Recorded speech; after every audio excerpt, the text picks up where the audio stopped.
impressed. Brian, Robb, J. King, and Jam Packard present Steel Bottle, Steel Bottle, Boston Celtics, Steel Bottle, Steel Bottle. Oh yeah! Steel Bottle, Steel Bottle, Boston Celtics, Steel Bottle, Steel Bottle. And a 19. Jalen Brown, D. White, Crazy Joe. Steel Bottle, Steel Bottle. With Tatum coming back. Steel Bottle.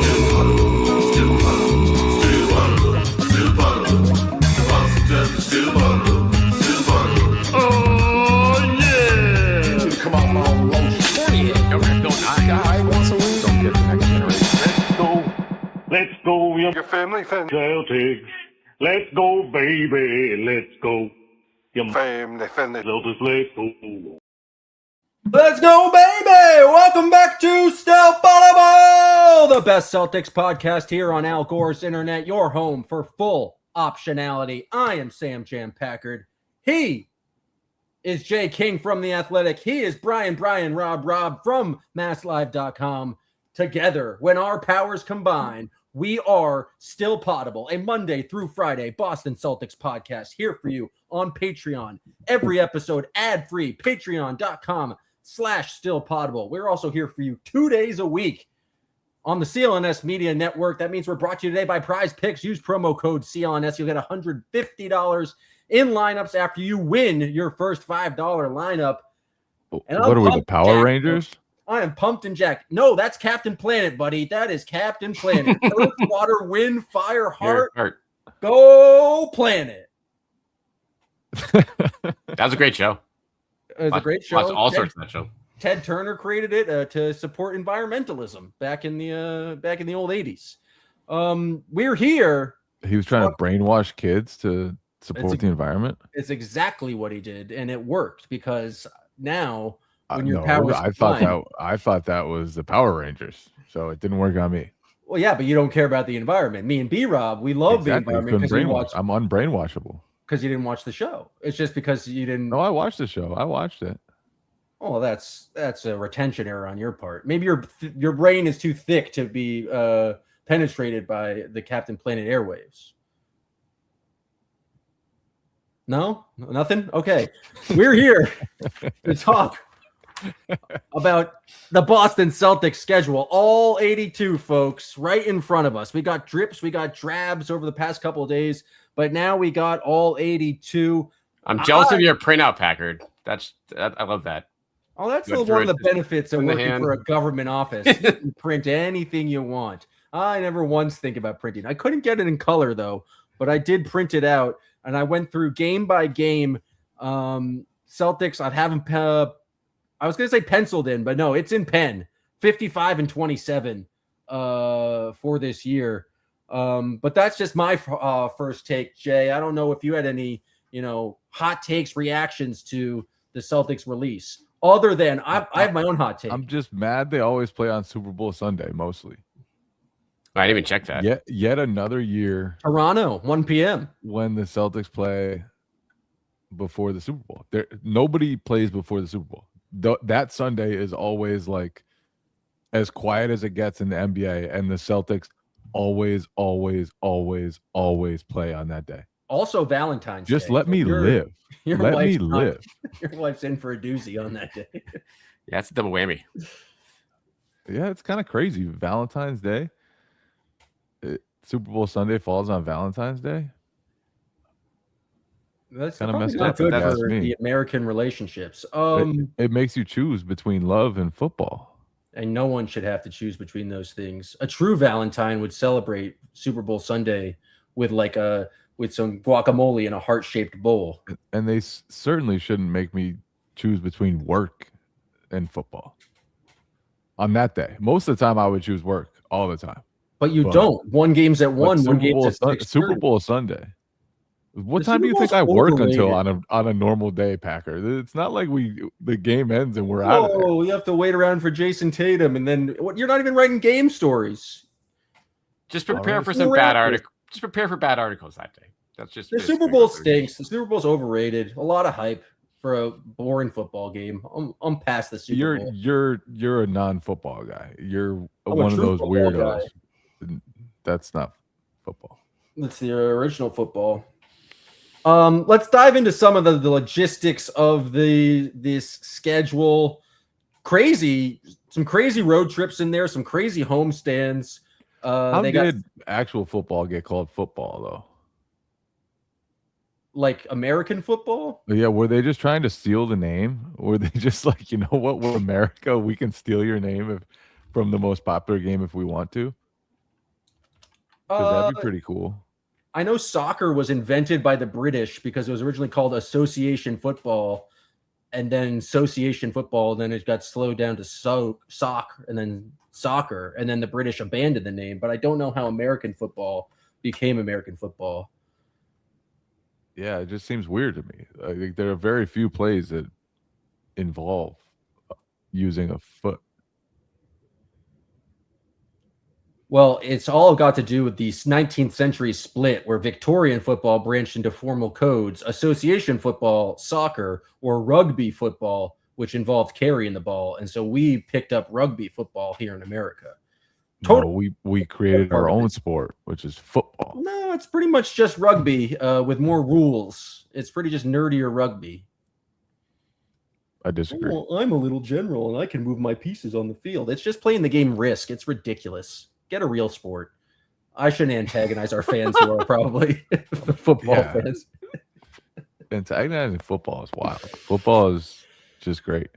We're here to talk basketball, Jay King. Basketball. The Celtics playing 82 matches, maybe more if they succeed in the Cup. They got 16 back-to-backs, a bunch of three games in 4 nights, a number of nationally televised games. B-Rob, the thing that was weirdest to me is like they're gone for all of November, basically, home for all of December, and then have a 6-game road trip to start January. Like just a wacky home and away splits in a way that I've never really seen before in my time following the NBA. Yeah, it's pretty extreme on that front. You usually get 1 or 2 long homestands a year, and now it's like the first 4 months, it's everything. It's either one way or the other. And so November's absurd. Yeah, November's ridiculous because not only these road trips, but it's like these are road trips out west for pretty much every trip here outside of the second week of November. But you're going to Denver, Sacramento, Golden State. You come back to Washington for an NBA Cup game at the end of a trip. Like, I don't know how that's going to look. And then you've got back-to-backs. Washington.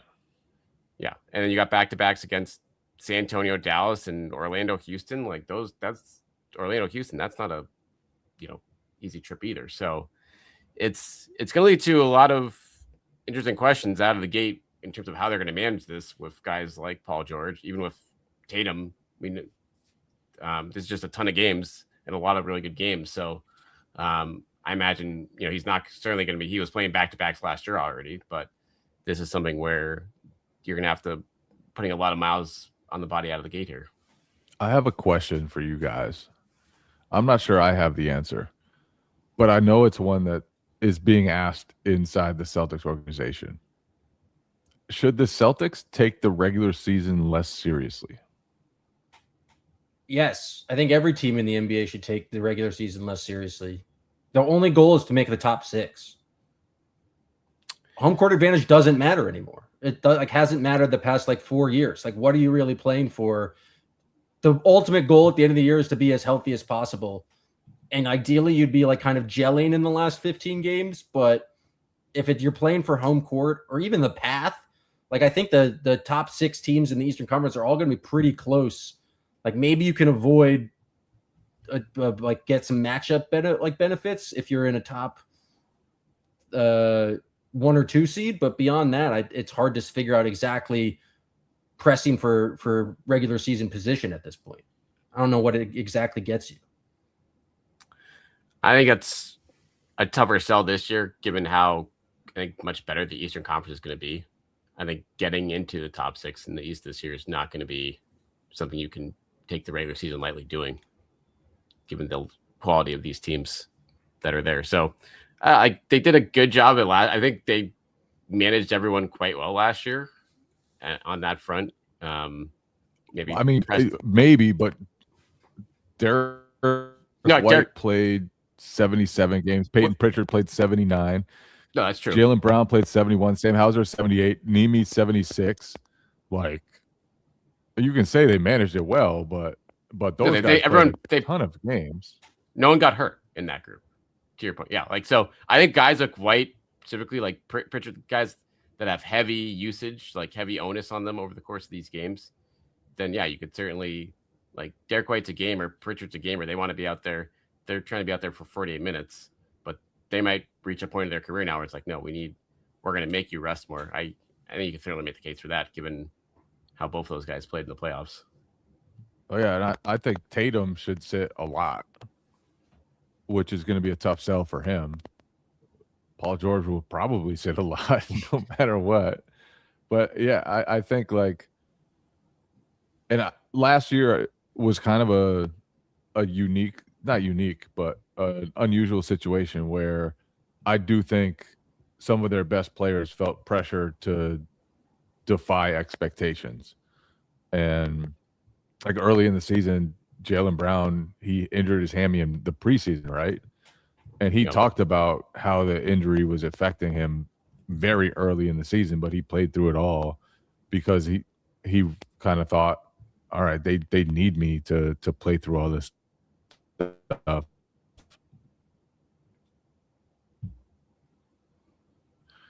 And I can't really see Joe, but yeah, I can't really see Joe Mazzulla taking his foot off the gas, but part of me thinks that they need to like have a different mindset about the regular season and not try to win upwards of 56, 57 games. How do you do that with Joe? I feel like that's the thing is like, it would take Joe taking a different mindset, and it would take him like, obviously he still wants his team to be maniacs and competitive maniacs. So how do you do that while devaluing the regular season? I don't know, but I think there's got to be a balance there, because I do feel like sometimes it probably hurts at the end of the day to have some of your main guys play so many games and feel pressure to win as much as they do. I mean, November's that immediate test. They got 16 games in 30 nights. Like, they're going to see how much they value the bench. 12 of those on the road.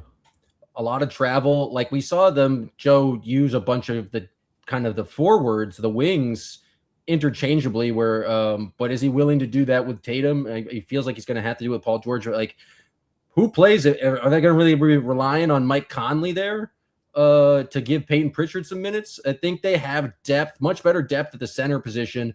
They have a lot of depth on the wing, but that guard depth is something like behind Pritchard and White. You're really relying on Mike Conley. That's why you signed Mike Conley. Mike Conley was starting playoff games, and that wasn't good for the Timberwolves. I don't believe he played okay in the playoffs. Actually, he got him out beat the Nuggets somehow. You guys are the biggest Mike Conley believers. Maybe I'm just a hater. Maybe I'll become a Mike Conley convert, but I'm not relying on Mike Conley to give you more than like one game every week. Yeah. I mean, I think that should be the plan. Like, he only plays when Pritchard and White sit, basically, or when foul trouble happens or whatever. But he's there to give you depth so that you don't have to play Peyton Pritchard and Derek White all the time. The thing that's fascinating, though, is like, the Celtics took so much heat as an organization for this Jaylen Brown trade. If they come out and have a bunch of they lean into depth and they don't win as many games, and say after November they're headed into December, 12-8 or something, like, how does they respond to kind of an early initial adversity? Because they kind of, the schedule really screws them just in terms of that record. 12 games on the road and 12-16 on the road, and 16 in the entire month of November. They could really come out to a skittish start. That's on top of opening week against the Pistons and the Knicks. Like, it's not an easy road they have the first 2 months of the season. It's not. Like, I wonder, in terms of, I don't know, like, going back to the Tatum, I think you started with Tatum, of like, what is the right number of games you want him to play, period, and what's like minutes wise. Going back to Jay's question, like you want to win these games, you want to set the tone out of the gate, but at the same time, is he just not going to be a 36, 37 minute per game guy in the regular season anymore, period? Because that's just not in this team's interest. Like you don't want to put those type of miles on him, and especially in a season like this where you have all this maybe excess wing depth below these guys, whether it's Shireman, Ugo, all the way down to Harper Jr. So there's all those guys were able to kind of fill in perfectly last year when asked to do so. And so do you just kind of lean into that more while getting the minutes down and also just getting the games played down for a lot of these guys? I tend to think, especially for a lot of these like 3 and 4 night matchups, that you're going to see like one prominent guy either get his minutes cut down a lot or just not play and that like rotated through. So like everyone gets a game or two a month. Yeah, this roster is built, I think, to give guys nights off. Like you can trust your depth now at every position, including point guard, where Mike Conley can at least run an offense. And I just feel like that early stretch though is going to really, really test them. And like Packard said, it could be right to the fire. Like if they stumble there and you're coming off the Jalen trade and you come out and you're around 500 through November, which I think is realistic. Which one of you is getting thousands of text messages? Okay, I gotta turn this up. Yeah, my dad is throwing pictures to everyone. There you go. That should be off now. My man has a ringer on blast. I thought it was breaking news or something. I thought there were like Bradley Beal updates. I wasn't sure what was going on. It was coming from my computer. I already like muted my phone, but I was like, all right, how do I do it on my computer? That's hilarious. It was like ding, ding, ding, ding, ding, ding, ding, ding, ding. I'm thrown off track. I'm not going to lie. But yeah, I think it'll be interesting to see how the Celtics get through that first phase, because I do think if you can get through November and you're in a good place, all of a sudden you're feeling great. December, they're home almost the whole time, and you can rip some wins off there. But also lets you build some momentum in the second half of the season where you're like majority of your games are at home. We've already gotten a quarter of your road games out. Well, February is a tough road schedule as well. It's not as many games. It's not November. Yeah. November is probably one of the most grueling months that I've seen. I can't believe right at the beginning. It's taken this long for us to talk about it, but we don't get the Jalen reunion game till January 21st on the second night of a back-to-back, a tough back-to-back, playing Indiana, then the 76ers. We're going to get some Celtics Sixers. I think they play in November on the 10th during the middle of that, one of those road trips. But talk about delayed, and it's on Prime. I guess Prime is just as good as counts as a nationally televised game at this point. But apparently the league just doesn't care about this Jalen reunion, or they're really saving it for that sweet January 21st primetime window that we always talk about. Yeah, I think they're stretched out because this is a part of the season where there's not like this is a game where no matter where you put in the calendar, everyone's going to circle it and pay attention to, and you have the build up. Like you're going to see them in November, so you're not going to have to wait all season long to see Celtics Sixers, period. But the return to Boston is going to be a story in itself, and so they don't use it on Christmas. They don't use it in opening week, and so now probably what is a sleepy week in January, you get this to go back to. So clearly all four of the Sixers Celtics matchups are on national TV. This is going to be high drama probably for the league all year long. The Celtics are on national TV plenty. But I like the buildup of it being 40 games in, maybe create some, hopefully everyone's healthy for it, but I don't mind that much at all.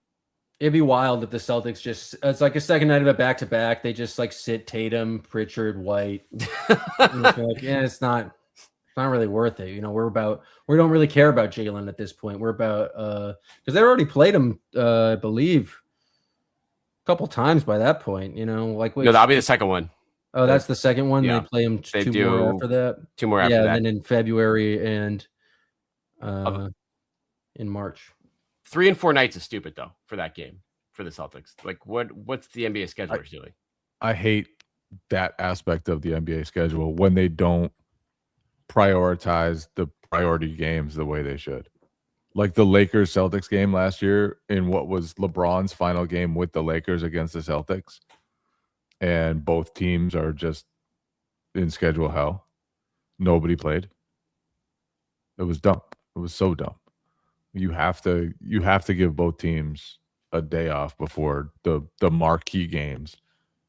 There should be no truly marquee games, and that Jaylen Brown return should be a marquee game. That should be considered a marquee game.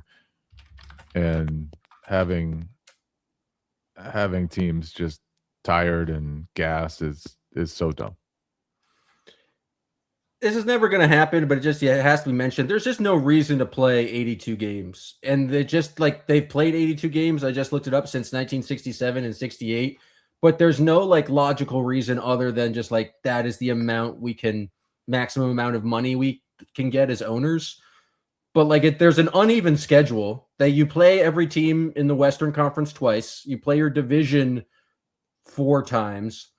And then there's 10 remaining teams in your conference. You play 4 of them 4 times and the rest of them 3 times. So there's just a weird balance in that. The Celtics get a little bit of a break, I think, because they play the 4 teams in conference, but out of division, they play 4 times are the Bulls, Hornets, Wizards, and Magic. I can't say that makes for the most exciting. I'm not excited for that 4th Bulls game or the back-to-back baseball series with the Washington Wizards. But I think those should be, if the Celtics are looking to pile up some wins, they get some advantage there. Those are the teams. But it's just a weird to have this unbalanced schedule, especially when there's already so many 3 games in 4 nights. Rob, it just. I guess it's good for the Celtics that they're playing the Bulls, Hornets, Wizards, and Magic 4 times each, but that's not the most entertaining product, especially when it comes at the cost of 3 games in 4 nights on the games you want to see.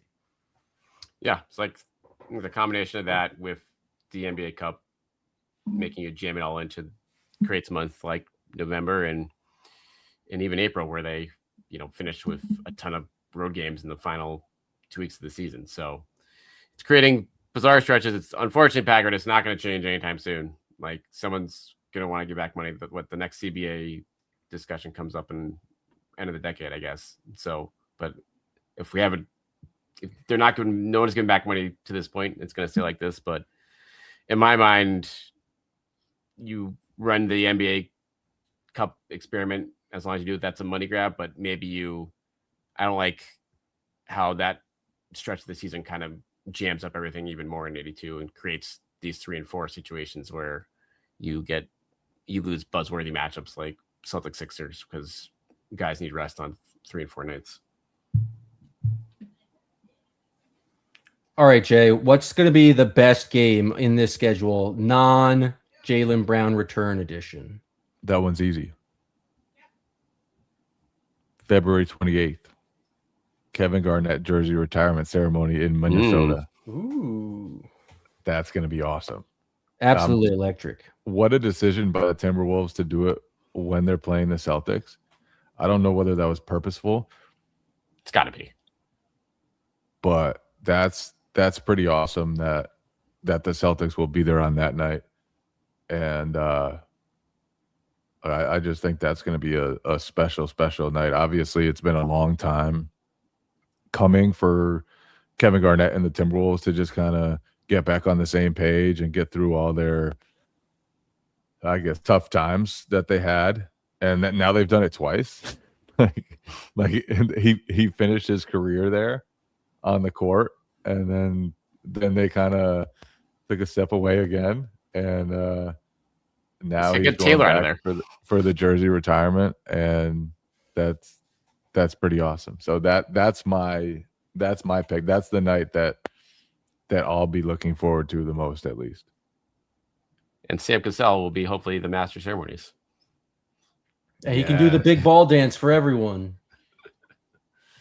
There's a startling lack of big ball dance these days in the NBA. I feel like they find it. They came down Baylor heavy Shireman. on it, Didn't Baylor Shireman sort of do it one time? No, the thing. I feel like he's the one who's got to bring it back. In Secaucus came down on it hard, levying fines left and right for. Yeah, but they also came down on the throat slash gesture, and that never stopped Jalen. Well, it seems like Jalen had the big balls to keep doing the throat slash gesture. Also, he was making $60 million a year, whereas Baylor Sharman's only making. Paul George has to be the big balls guy, is what you're saying. If only we had a direct line of communication to Paul George, who has yet to have an introductory press conference, Brian Windhorst fans. Just saying, yet to have an introductory press conference. B-Rob, do you have a nominee for best game non-Jaylen Brown edition? Oh, give me February 10th, Warriors. I'm a sucker for the Warriors and Steph Curry in Boston. And that's you're nice. You're just buttering me up. That's my birthday. You thought, whoa, wow. Oh, look at Jam that. Packard's 37th birthday is going to be a pretty raucous event. It's going to be a pretty nice back-to-back. Nuggets on the 9th at home and then Warriors on the 10th. There's a chance Steph Curry's not even playing because they will have shut down because they'll be so old and brittle at that point. But you get Porzingis coming back. You get Al coming back. Charles Bassey might still be on the team there. Just a real Celtics feel. Chuck Bassey. I didn't expect a Chuck Bassey reference. Summer League legend. It's Chaz Bassey. I'm going to go with a tie between November 18th at Denver. I feel like they're always good games at Denver. That's the beginning of a road trip. Or March 24th, San Antonio comes to town. Kind of the last big game of the season. They got some they play in New York later in the game, but it's just always nice to measure yourself against Wemby. Wemby, the alien, comes to town. But that's where I'm thinking right now. I have the Celtics losing that game in Denver in November, but actually, I'm actually losing both games. Checking the official prediction sheet, so maybe they won't be the best games. I should have checked that first. I know what the worst game is going to be. Absolutely, 1,000% what the worst game is going to be. Do you guys have any guesses? Ooh. April 11th against the Bucks. I mean, that's in there. The final game of the season. That's Tyler Hero disrespect. That Tyler Hero is going to go for 45 in that game, as the Bucks are desperately trying to get out of the relegation. Out of the bottom. That was going to be awesome to have FIFA teams fight and claw their way out of that the last week of the season. All the veterans come back and start playing for those bad teams. No, the game is going to be, unless you have a guess, Jay. I know you've poured over this schedule. Bulls. One of the Bulls games. All of the Bulls games. I mean, it's close, but I think it's going to be December 16th, Washington Wizards, second game in a row. They play them on a Monday at home, and then they play them on a Wednesday at home. I feel like we've seen this a couple of times when they've just recently introduced the baseball series.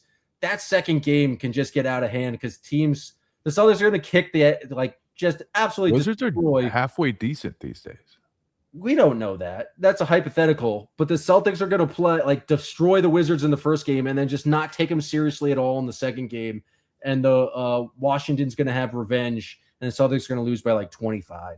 And the second game in those baseball series is you want there to be revenge and people to be angry at each other, but they're just sick of watching them playing a bad team. I feel like they did this in Washington last year, and the second night was just putrid basketball.